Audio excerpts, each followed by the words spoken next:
आपका मेरे YouTube channel market महीने में। आज हम इस वीडियो में एक ऐसे शेयर के बारे में बात करेंगे जिसने पिछले एक साल में 314% का रिटर्न अपने निवेशकों को बनाकर दे चुका है। वहीं बात की जाए अगर 5 सालों की, पिछले 5 सालों में 12% से ज़्यादा का रिटर्न ये अपने निवेशकों को बनाकर दे चुका है। पर अगर आप 2009 से लेकर 2020 तक इस शेयर के रिटर्न्स पर फोकस करोगे तो आपको -70% के रिटर्न्स देखने को मिलेंगे। अब आप लोग सोच रहे होंगे कि अचानक इस कंपनी में ऐसा क्या हो गया कि इसके शेयर्स में इतनी बढ़ोतरी देखने को मिली। तो जब भी कभी कोई भी शेयर बहुत अच्छे रिटर्न्स देने लगता है तो रिटेल इन्वेस्टर ऐसे शेयर्स की तरफ बहुत आकर्षित होते हैं, और जब वो ऐसे शेयर से 200 से 300% का प्रॉफिट कमा लेते हैं तो उन्हें लगता है कि उनके द्वारा लिया गया हर फैसला सही है। पर ऐसा बिल्कुल नहीं होता। हम जिस भी कंपनी में निवेश करते हैं तो हमें उस कंपनी के फंडामेंटल्स पर भी ध्यान देने की ज़रूरत होती है। इस कंपनी के business model, future growth prospects, डेब्ट equity ratio, revenue generation capability, business expansion और बहुत सारे पैरामीटर्स देखने होते हैं दोस्तों। अगर आप लॉन्ग टर्म के इन्वेस्टर हैं तो आप हर पैरामीटर्स को बहुत केयरफुली एनालिसिस करेंगे। चलिए लॉन्ग टर्म व्यू को समझने की कोशिश करते हैं और समझने की कोशिश करते हैं कि इसकी ग्रोथ के कितने चांसेस हैं। जो मेन बिजनेस है वो कंपनी का वो है कोल बेस्ड पावर जनरेशन का है। अगर फ्यूचर प्रोस्पेक्ट की बात की जाए तो पूरी दुनिया में रिन्यूएबल एनर्जी की तरफ आकर्षित हो रही है, पर यह company coal based power generation कर रही है। रिन्यूएबल एनर्जी की ग्रोथ की बात की जाए तो उसका future coal based power plant की तुलना में कहीं ज़्यादा है। आज जब भी इस कंपनी की बात की जाए तो उसमें एक बात का जिक्र हमेशा होता है, वो है कर्जा। जी हाँ दोस्तों, हम बात कर रहे हैं अडानी पावर के शेयर्स की। अडानी पावर्स के शेयर्स में अगर कुल कर्जे की बात की जाए तो 48,744 करोड़ रुपए का कर्जा है, और यह कर्जा ज़्यादा है या कम इसका पता आप डेब्ट इक्विटी रेशो देख करके लगा सकते हैं। इसका डेब्ट इक्विटी रेशो है 12.6 के आसपास है, जो कि बहुत ज़्यादा है। और अगर कंपनी की बुक वैल्यू की बात की जाए तो महज 9 रुपये के आसपास है। मतलब आप कह सकते हैं कि कंपनी का ये स्टॉक अपनी बुक वैल्यू से 45 गुना ज़्यादा प्राइस पर ट्रेड कर रहा है। अगर लास्ट 3 सालों की सेल्स ग्रोथ देखें तो वो महज 5% की है। अब आप लोग सोच सकते हैं कि 5% की तो सेल्स ग्रोथ है, वो भी लास्ट 3 ईयर्स में 45 गुना ज़्यादा इसका जो है बुक वैल्यू से ज़्यादा पे ट्रेड कर रहा है।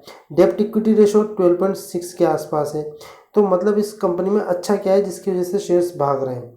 तो देखिए ऐसा बिल्कुल भी नहीं है कि सब कुछ ही नेगेटिव चल रहा है। कुछ अभी हाल ही में एक रिसेंटली न्यूज़ भी आई है कि कंपनी बांग्लादेश को इलेक्ट्रिसिटी एक्सपोर्ट करने वाली है, और इस न्यूज़ के चलते अडानी पावर के शेयर्स में काफ़ी उछाल देखने को मिला है।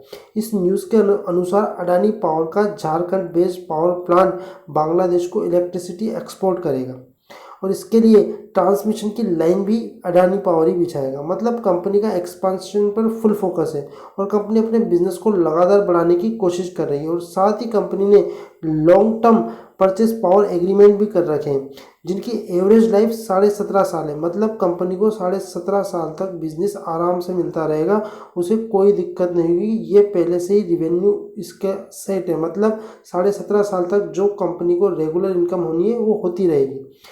पर फिर भी इन कंपनी के इतना ज़्यादा कर्जा है कि अगर ये उसको सस्टेन नहीं कर पाते हैं या उनको ऐसी स्थिति में ले आते हैं कि इन्हें बेचना पड़ता है, जिसके चांसेस अभी फ़िलहाल थोड़े से कम दिखते हैं, पर फिर भी लॉन्ग टर्म का व्यू देखा जाए और सिचुएशन अगर वर्स्ट हो जाए या दूसरी कोई पॉलिटिकल पार्टी आ जाती है तो हो सकता है कि इन्हें कोलैप्स भी करना पड़े। तो उस केस में क्या होगा कि कंपनी का बिजनेस कोई दूसरा भी परचेज कर सकता है। तो आप समझ सकते हैं कि कंपनी के का लॉन्ग टर्म बिजनेस 17.5 साल तक अगर फिक्स्ड है, तब भी इस बात की कोई गारंटी नहीं है कि कंपनी में के बिजनेस में कोई गड़बड़ नहीं होगी। इस कंपनी के मालिक देश की सरकार के साथ काफ़ी घनिष्ठ संबंध है। इस वजह से अभी तक तो हमें कोई कंपनी में कोई प्रॉब्लम देखने को नहीं मिलती, और जब तक ये गवर्नमेंट है तब तक तो इस बात के बहुत कम चांसेस है कि इस कंपनी पर कोई आँच आए। पर एज ए इन्वेस्टर मैं आपको यही सलाह दूंगा कि रिटर्न्स के माया जाल में कभी मत फंसना, क्योंकि अभी तो इस कंपनी में 75% का जो स्टेक है वो गौतम अडानी और उनकी फैमिली के पास है, मतलब प्रमोटर्स के पास है। पर वो कब इसमें अपनी हिस्सेदारी कम कर ले इसके बारे में कोई नहीं जानता। और ये ज़्यादातर जो डेप्ट उठा रहे हैं ये मार्केट से उठा रहे हैं और इनका खुद का पैसा इनकी सभी कंपनियों में बहुत कम है। तो ये एक बहुत बड़ा रिस्क फैक्टर है कि कभी भी प्रमोटर्स अपनी होल्डिंग्स बेच करके निकल सकते हैं। हालांकि जब तक अच्छा चल रहा है सब कुछ बहुत अच्छा लग रहा है, पर आगे चीज़ें ऐसी रहें इसकी गारंटी बहुत कम है। आप अच्छे रिटर्न्स अगर इस कंपनी से कमा चुके हैं तो मेरा आपको यही सजेशन होगा कि आप एक बार खुद से एनालिसिस ज़रूर करें कि आपको इस शेयर्स में बने रहना चाहिए या नहीं, आपको ये फ्यूचर में मल्टीपैकर रिटर्न दे सकता है या नहीं, और एटलीस्ट अपनी जो इन्वेस्टमेंट आप लगा चुके हैं इस कंपनी में उसको तो थोड़ा बहुत सेव करके कर लीजिए। क्योंकि आगे फ्यूचर का क्या होने वाला है कोई नहीं जानता। एक्सपांशन की बात अच्छी है, पर कब कंपनी कोलैप्स करने लग जाए, कब ये ग्रुप कोलैप्स करने लग जाए लाइक जो है अनिल अंबानी की कंपनीज की तरह, तो आप देख ही सकते हैं कि उनका क्या हश्र हुआ था।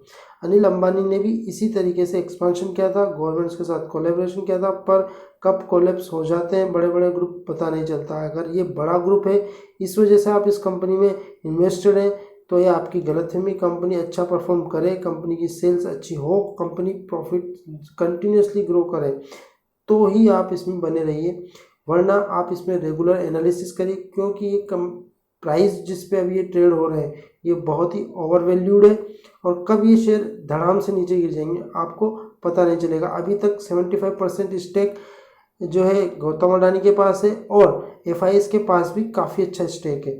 तो अगर आप देख सकते हैं तो पब्लिक के पास बहुत कम स्टेक है। तो जिस दिन भी पब्लिक के पास इसका स्टेक आ जाएगा तो इसकी जो प्राइस है, जिस प्राइस पे अभी ट्रेड कर रहा है वो सस्टेनेबल नहीं है, वो नीचे ही आने वाली है। तो मेरा आपको यही सजेशन है कि जो भी रिटेल इन्वेस्टर हैं वो इस शेयर्स में थोड़ा सा केयरफुली इन्वेस्ट करें, तभी जा कर के आपको आगे नियर फ्यूचर में जो है थोड़ा आप इससे बच के रह सकते हैं।